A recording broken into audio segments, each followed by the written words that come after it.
നമസ്കാരം. ഇപ്പോൾ ഇപ്പോൾ എൻ്റെ ചോദ്യം എന്ന് പറയണത്, നമ്മുടെ നാട്ടിൽ ഒരുപാട് പേര് +2 കഴിഞ്ഞും ഡിഗ്രി കഴിഞ്ഞും ഒരുപാട് പേര് PSC തന്നെയാണ് ആശ്രയിക്കുന്നത്. കാരണം എൻജിനീയറിംഗ് പഠിച്ചവർ പോലും ഇവിടെ വരുന്നു, വേറെ കോളേജസ് ഇല്ല, അല്ല വേറെ സ്ഥാപനങ്ങളില്ല വർക്ക് ചെയ്യാൻ.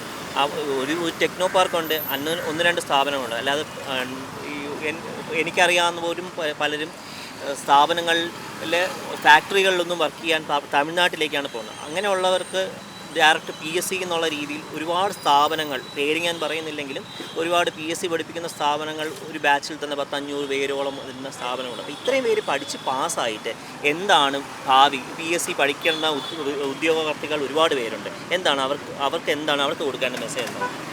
ആദ്യം തന്നെ പറയട്ടെ, നമ്മളൊരു PSC ജോലിയെന്ന് ആഗ്രഹിക്കുമ്പോൾ എല്ലാവരുടെയും ആഗ്രഹം എന്ന് പറയുന്നത് ഒരു സെക്യൂരിറ്റി തന്നെ ആയിരിക്കും, ഫിനാൻഷ്യലി സെക്യൂരിറ്റി തന്നെ ആയിരിക്കും. അതുകൊണ്ടാണ് ആരും ക്വാളിഫിക്കേഷൻ പോലും നോക്കാതെ ചിലപ്പം PG ഉള്ളവരോ അല്ലെങ്കിൽ അതിനേക്കാളും എഡ്യൂക്കേഷൻ ഉള്ളവരായിരിക്കാം ചിലപ്പോൾ ഒരു LGS എക്സാം എഴുതാൻ പറ്റില്ല. അതുപോലെ മീൻസ് അവരുടെ ക്വാളിഫിക്കേഷനിൽ നിന്നും കുറഞ്ഞുള്ള എക്സാം എഴുതുന്നത് എല്ലാവർക്കും സെക്യൂരിറ്റി തന്നെയാണ്. പക്ഷേ ഇപ്പോഴത്തെ ഒരു നോക്കിക്കഴിഞ്ഞാൽ PSC എന്ന് പറഞ്ഞു കഴിഞ്ഞാൽ പണ്ടത്തെ പാറ്റേൺ മാറ്റി പിടിച്ചിട്ടുണ്ട്. അതായത് കുറച്ച് നാൾ മുമ്പ്, എനിക്ക് 2020 വരെയൊക്കെ PSC ഉപയോഗിച്ചിരുന്ന ക്വസ്റ്റ്യൻ പാറ്റേൺ അല്ല PSC ഇപ്പോൾ യൂസ് ചെയ്യുന്നത്. അതുകൊണ്ട് തന്നെ ആദ്യമൊക്കെ കുറേ സ്ട്രഗിൾ ഉണ്ടായിരുന്നു. പക്ഷേ ഇപ്പം കുറേയൊക്കെ കുട്ടികൾക്ക് മനസ്സിലാക്കിയിട്ടുണ്ട്, ക്വസ്റ്റ്യൻ പാറ്റേൺ മാറി അതനുസരിച്ച് പഠിക്കണമെന്നൊക്കെ ഉള്ളൊരു ബോധം വന്നിട്ടുണ്ട്. പക്ഷെ അന്നിരുന്നിട്ട് പോലും ആർക്കും ഒരു എക്സാം ക്വാളിഫൈ ചെയ്ത് ലിസ്റ്റിൽ വന്നിട്ട് പോലും ജോലിയുടെ സാധ്യത വളരെ കുറവാണ്, നിയമനങ്ങൾ വളരെ കുറവാണ്. ഇത്രയൊക്കെ ക്വസ്റ്റ്യൻ പാറ്റേൺ മാറ്റിയിട്ടും അതനുസരിച്ച് പഠിച്ചു വന്നിട്ട് പോലും നമുക്ക് ജോലി ഇല്ലാത്തൊരവസ്ഥ. എന്താണ് ഇപ്പോൾ ഒരു പരിഹാരം നിങ്ങൾ ഉദ്ദേശിക്കുന്നത്? നിയമനം ഒറ്റയടിക്ക് വെട്ടിച്ചുരുക്കുന്നൊരു ഇതാണ് കാണുന്നത് നമ്മൾ. വേക്കൻസിക്ക് അനുസൃതമായിട്ടാണ് നിയമനങ്ങൾ ലിസ്റ്റ് ഇടുന്നതെന്ന് പറഞ്ഞിട്ട് പോലും നമ്മുടെ ലിസ്റ്റിൻ്റെ അവസ്ഥ കണ്ടില്ലേ? ഇപ്പം വേക്കൻസിക്ക് അനുസരിച്ച് ഇട്ടാണെങ്കിൽ പിന്നെ 600ഓളം കുട്ടികൾ ഇനിയും ബാക്കി നിൽക്കുകയാണ് ചെയ്യുന്നത്. ഇപ്പോഴത്തെ ലിസ്റ്റിൽ ഒരു 280-70 കിട്ടിയ കുട്ടിയും 500-500 മേലെ റാങ്ക് കിട്ടിയ കുട്ടിയും ഒരേ അവസ്ഥയിൽ ഇവിടെ ഉണ്ട്. അത് ആ ലിസ്റ്റിൻ്റെ ഒരു പോരായ്മ തന്നെയാണല്ലോ, എടുത്തു കാണിക്കുന്നുണ്ടല്ലോ. അത് താഴെയുള്ള റാങ്കിലുള്ള കുട്ടിയും മേലെയുള്ള റാങ്കിലുള്ള കുട്ടിയും ഒരുപോലെ ഈ പന്തലിലുണ്ട്. അത്ര പോലും ഇതിൽ നിയമനം നടത്തിയിട്ടില്ല. 2022 നോട്ടിഫിക്കേഷൻ വന്നൊരു എക്സാമാണ് ഞങ്ങളത്. അന്നു മുതൽ ഇതിനു വേണ്ടി പഠിക്കുന്നുണ്ട്. എക്സാം നടന്നത് 2023 ജൂലൈ 8-നാണ്. അത് കഴിഞ്ഞ് സാധാരണ പെൺകുട്ടികൾക്ക് ഫിസിക്കൽ എന്ന് പറഞ്ഞാൽ കുറച്ച് ബുദ്ധിമുട്ടുള്ളതാണ്. കാരണം ഇതിൽ തന്നെ കുറേ ആൾക്കാർ ഡെലിവറി കഴിഞ്ഞ ആൾക്കാരൊക്കെ ഉണ്ട്. അവർക്കൊരു ഫിസിക്കൽ അച്ചീവ് ചെയ്യാന്ന് പറഞ്ഞാൽ അത്ര പോസിബിളായ ഒരു കാര്യമല്ല. സാധാരണ ഫിസിക്കൽ നടക്കുക 1-2 മാസത്തിനുള്ളിലാണ്. ഞങ്ങൾ എക്സാം 2023 ജൂലൈ 8-ന് നടന്നിട്ട് ഫിസിക്കൽ നടക്കാൻ 2024 ജനുവരി മാസമായിന്. ജനുവരി 16, 17, 18, 19, 20 അങ്ങനെ തീയതികളിലാണ് നടന്നത്. അത്രയും ഒരു കാലയളവിൽ ഗ്രൗണ്ടിൽ തന്നെ ആയിരുന്നു. വീടും കുട്ടിയും കുടുംബവും എല്ലാം ഉള്ള ആൾക്കാർ തന്നെയാണ് 4 മണിക്ക് 3 മണിക്ക് എണീച്ചിട്ട് ഗ്രൗണ്ടിൽ പോകുന്നത്. ഗ്രൗണ്ടിൽ പോയി വന്ന് പിന്നെ തിരിച്ച് വന്ന് പഠിക്കുക എന്ന് പറയുന്ന ഒരു പോസിബിളായ ഒരു കാര്യമല്ല, ഒരിക്കലും അല്ല. എന്നിട്ട് പോലും 2024 മാർച്ച് 20-ന് റാങ്ക് ലിസ്റ്റ് വന്നിട്ട് 25 ഏപ്രിൽ കഴിയുന്ന ഒരു ഇതിനകത്ത് അത്ര കുറച്ച് വേക്കൻസി മാത്രമേ ഞങ്ങൾക്ക് കിട്ടിയിട്ടുള്ളൂ. അതിൽ തന്നെ ഫ്രഷ് വേക്കൻസി 213 മാത്രമല്ല, ഇപ്പം നമുക്കൊരു കഴിഞ്ഞിട്ടുണ്ട്. ഇപ്പം കഴിഞ്ഞ ദിവസം നമുക്കൊരു 41 ഫ്രഷ് വേക്കൻസി വന്നിട്ടുണ്ട്. അത് ഞാൻ പറഞ്ഞ ഇപ്പം പോക്സോ ഫയൽ പാസ്സാക്കിയെന്ന് പറഞ്ഞില്ലേ, അതിൻ്റെ ഒരു 28, പിന്നെ നമുക്കുണ്ടായിരുന്ന കുറേ അല്ലാത്ത വേക്കൻസി ആയിട്ടൊരു 41 വേക്കൻസി നമുക്ക് നിലവിൽ വന്നിട്ടുണ്ട്. ഇനി ലിസ്റ്റ് തീരാൻ, നമ്മുടെ ലിസ്റ്റാണെങ്കിൽ ലിസ്റ്റ് തീരാൻ ഇനി വർക്കിംഗ് ഡേയ്സ് നോക്കുവാണെങ്കിൽ 6 ദിവസമേ ഉള്ളൂ. ബാക്കി ഇപ്പം ഒത്തിരി ലീവൊക്കെ വരുന്നത് കൊണ്ട് വർക്കിംഗ് ഡേയ്സ് മാത്രം നമുക്ക് നോക്കിയാൽ മതിയായിരിക്കുമല്ലോ. ഞങ്ങൾ സർക്കാർ, കാരണം അവർക്കല്ലാതെ വേറെ ആർക്കും നമുക്ക് വേണ്ടി ചെയ്തു തരാനൊന്നുമില്ല. ഇപ്പോഴത്തെ ഇതിനെ തുടർന്ന് ഇനി അടുത്ത നിയമപരമായ നടപടികളിലേക്ക് കോടതിയെ സമീപിക്കാൻ നിങ്ങൾ ഉദ്ദേശിക്കുന്നുണ്ടോ ചോദിച്ചാൽ ഞങ്ങൾക്ക് ഇപ്പോഴും അറിയില്ല, എന്താ ചെയ്യേണ്ടതെന്ന് അറിയില്ല. വളരെ മോശമായ അവസ്ഥയിൽ തന്നെ അവിടെ വന്ന് കിടക്കുന്നത്. സത്യം പറഞ്ഞാൽ സമരം ചെയ്യാനൊന്നും ഞങ്ങൾക്ക് അറിയില്ല. ഗതികെട്ടൊരവസ്ഥയിലാണ് ഇവിടെ സമരം ചെയ്യാൻ വന്നത്. ഫിനാൻഷ്യലി ഒക്കെ കേസിന് പോവുകയാണെങ്കിൽ നല്ലൊരു പൈസയാവും.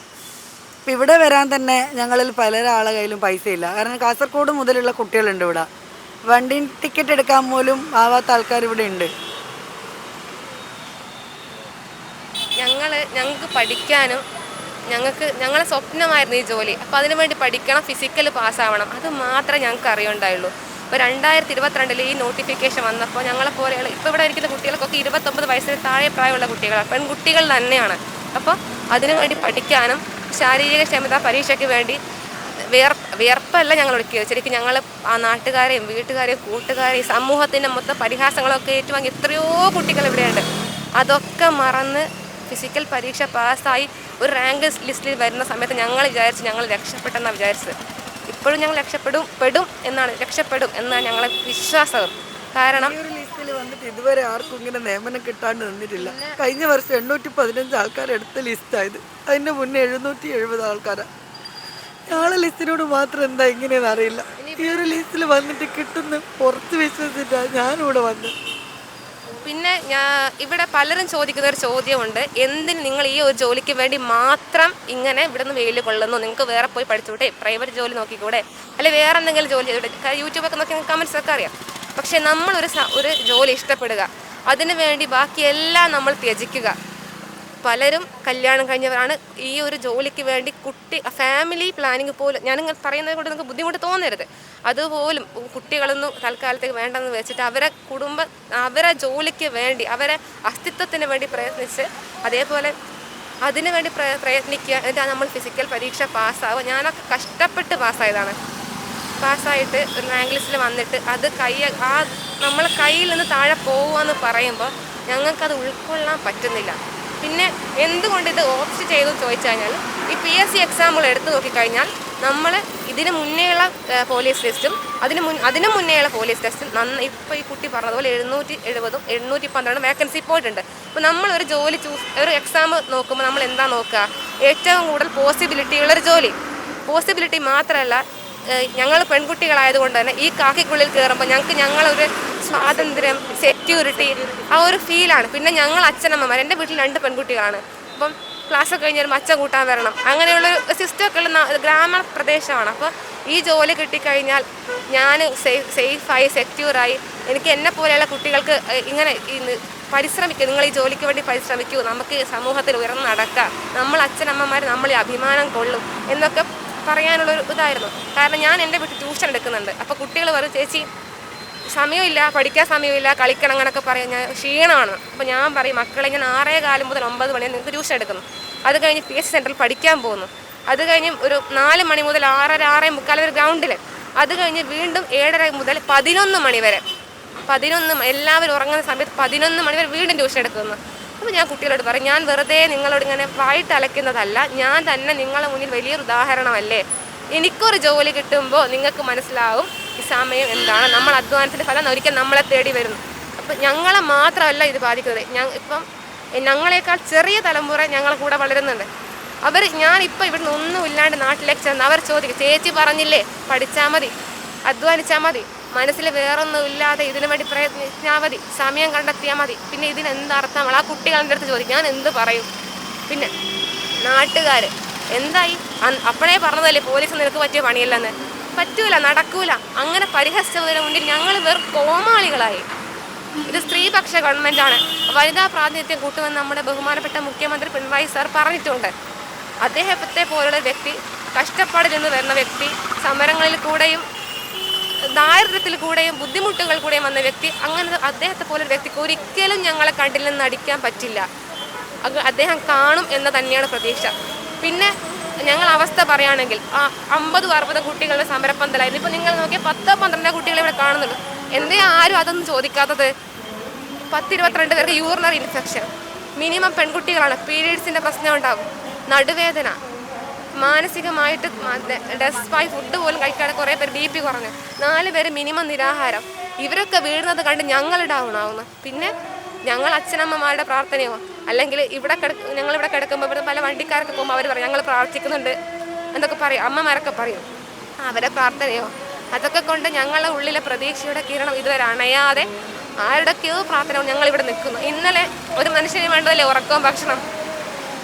ആരെങ്കിലും വന്ന് ചോദിച്ചിട്ടുണ്ട് നിങ്ങൾ ഉറങ്ങുന്നുണ്ടോ എന്നുള്ളത്? ആരും ചോദിച്ചിട്ടില്ല. ഇന്നലെ ഞങ്ങൾ ഓടി ഇവിടെ 1 മണിയാകുമ്പോൾ വന്ന് കിടന്നു. ഇവിടെ തന്നെയാണ് കിടത്ത്. ഞങ്ങളാരും തെരുവിൽ കിടക്കാനൊന്നും ഒരിക്കലും അറിഞ്ഞവരെ ഞങ്ങൾക്കറിയില്ല. എല്ലാവരും പറയല്ലോ പെൺകുട്ടികൾ 10 മണിക്ക് മുന്നേ വീട്ടിൽ കയറണം അങ്ങനെയൊക്കെ. ഞങ്ങളാണ് ഇപ്പോൾ തെരുവിൽ. എന്തുകൊണ്ടോ ഞങ്ങൾക്ക് അക്രമങ്ങളോ ഞങ്ങൾക്ക് നേരിട്ടിട്ടില്ല. അപ്പം ഇന്നലെ ഞങ്ങൾ ഉറങ്ങി കണ്ണടച്ചുകൊണ്ടിരിക്കുന്ന സമയത്ത് മഴ പെയ്തു. കറക്റ്റ് 3:30 മണിക്ക്. ഞങ്ങൾ മഴയാ ഞങ്ങൾക്ക് മനസ്സിലാക്കാൻ ഒരു സാവകാശം വേണ്ടേ. ഞങ്ങൾ അറിയുന്നില്ല മഴയാന്നുള്ളത്. കണ്ണു തുറന്നു മൊത്തം വെള്ളം, എന്തൊക്കെയോ വാരിക്കൂട്ടി ആ ടാർപ്പായി ഞങ്ങൾ പിടിച്ചു നിന്നു. അപ്പോഴും ഞങ്ങൾ പെൺകുട്ടികളാണ്. അപ്പോൾ ഈ സമൂഹത്തിനൊന്നും പറയാനില്ലേ? പെൺകുട്ടികൾക്ക് രാത്രി ഇറങ്ങി നടക്കുന്നതിനും അതിന് മാത്രമേ പരിമിതികളുള്ളൂ.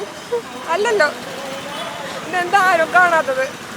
ഞങ്ങൾക്ക് തിരിച്ചറിയാൻ പറ്റുന്നില്ല മഴയാണ്. ഈ ഭക്ഷണം ഞങ്ങളിവിടെ ഒരു നേരമൊക്കെയാണ് ഭക്ഷണം കഴിക്കുന്നത്.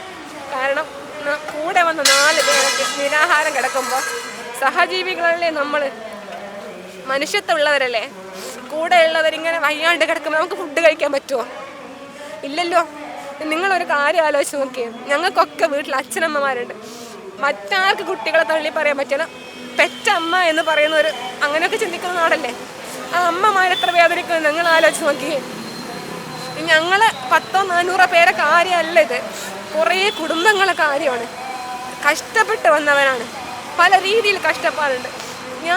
എനിക്കങ്ങ് അറിയില്ല എങ്ങനെ വീട്ടിൽ ചെല്ലാന്ന് എനിക്കറിയില്ല. ഒരു പക്ഷെ ആരെന്നോട് ഡയറക്റ്റായി എന്താ നിനക്ക് ജോലി കിട്ടിയില്ലേ, അപ്പോഴേ പറഞ്ഞതല്ലേ സമരത്തിന് പോകേണ്ട, വെയിൽ കൊള്ളണ്ടെന്ന്, അടുത്ത എക്സാമിന് പഠിച്ചു വന്ന് പ്രാക്ടിക്കലായി. ഒരു വേർഡ് ഉണ്ട് എല്ലാവർക്കും, പ്രാക്ടിക്കൽ. എന്താ ഈ പ്രാക്ടിക്കൽ എന്ന് ഉദ്ദേശിക്കുന്നത്? ഞങ്ങളും പ്രാക്ടിക്കലായി ചിന്തിച്ചത്. ഞാൻ PG കഴിഞ്ഞ കുട്ടിയാണ്, റാങ്കോടെ പാസ്സായ കുട്ടിയാണ്.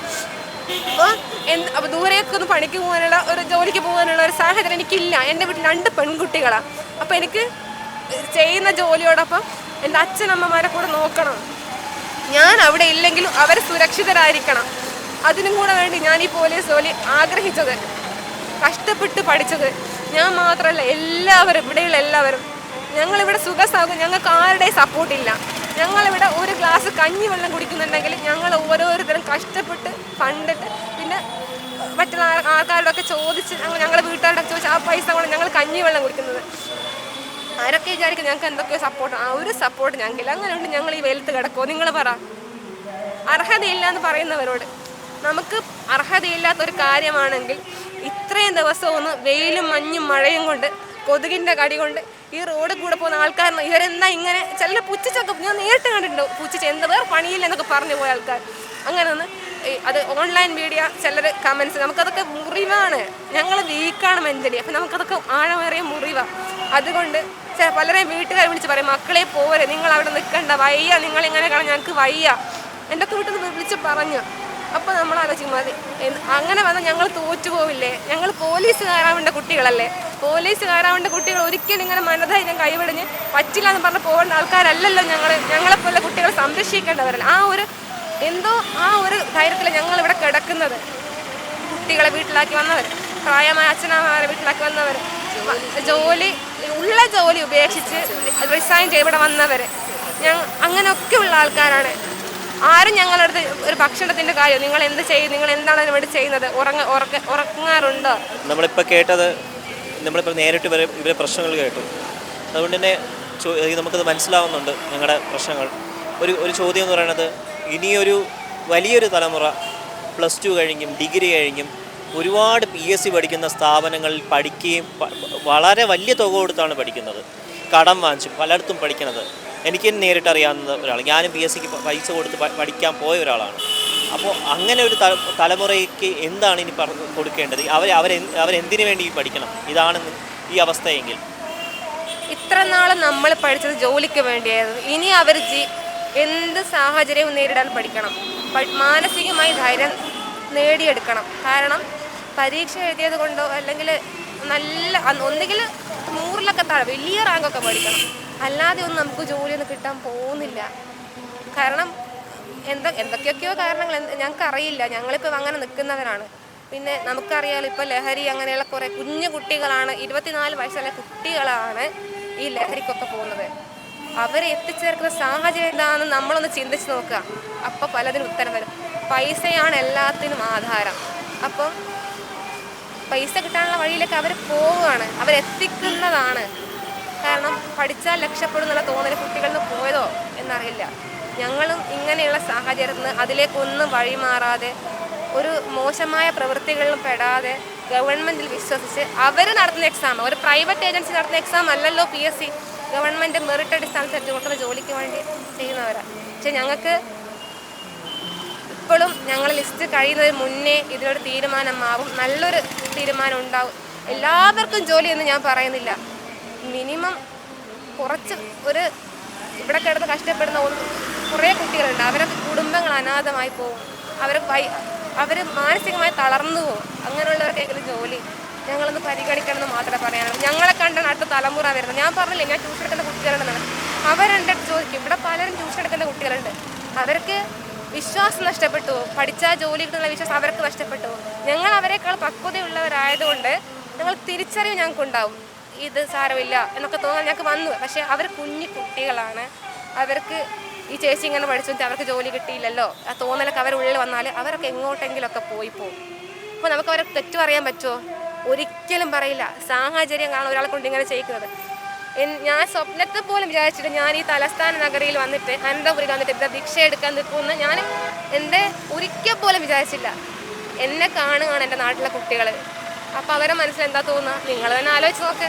ഇതിൽ നിങ്ങൾ ഒരു പ്രതീക്ഷ കാണുന്നുണ്ട്. ഇത് കഴിഞ്ഞാൽ അടുത്ത സമരം ഏത് രീതിയിൽ കൊണ്ടുപോകാൻ നിങ്ങൾ ഉദ്ദേശിക്കുന്നു? നാളത്തെ സമരമോ? ഞാൻ പറഞ്ഞില്ലേ, ഞങ്ങൾക്ക് സമരം ചെയ്യാൻ അറിയില്ല. നിസ്സഹായതയിൽ നിന്ന് നമുക്ക് ഓരോ ആശയം ഇവിടെ വന്നിട്ടാണ് ഓരോ ആശയം വരുന്നത്. ഞങ്ങളിങ്ങനെ രാത്രി കിടക്കാൻ നേരത്തായിരിക്കും ഓരോന്ന് ആലോചിക്കുന്നത്. കാരണം ഞങ്ങൾക്ക് അറിയില്ല.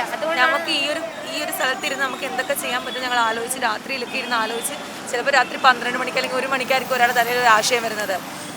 അതിനിരുന്ന് ഡെവലപ്പ് ചെയ്ത് എന്നാൽ ഞങ്ങൾക്ക് നെഗറ്റീവ് ഇമ്പാക്റ്റ് അങ്ങനെ ഒന്നും ഉണ്ടാക്കത്തില്ല, നമ്മൾ ഇരുന്ന് ചെയ്യും. അത്രേ ഉള്ളൂ. അല്ല നമുക്ക് ആരും ഇല്ല പറഞ്ഞു തരാൻ വേണ്ടി. ഞാൻ അവസാനമായിട്ടൊന്ന് പറയട്ടെ, ഒരിക്കലും ഞങ്ങളുടെ സമരം ആർക്കെതിരെയുള്ള വെല്ലുവിളിയല്ല. ഞങ്ങൾക്ക് അർഹതപ്പെട്ടതിന് വേണ്ടി ചോദിക്കുന്നത് മാത്രമാണ്. നമ്മുടെ ഗവൺമെൻറ്റാണ്, കേരള ഗവൺമെൻറ്റാണ്, അവർ കണ്ണു തുറക്കും എന്ന് തന്നെയാണ് ഞങ്ങളെ പ്രതീക്ഷ.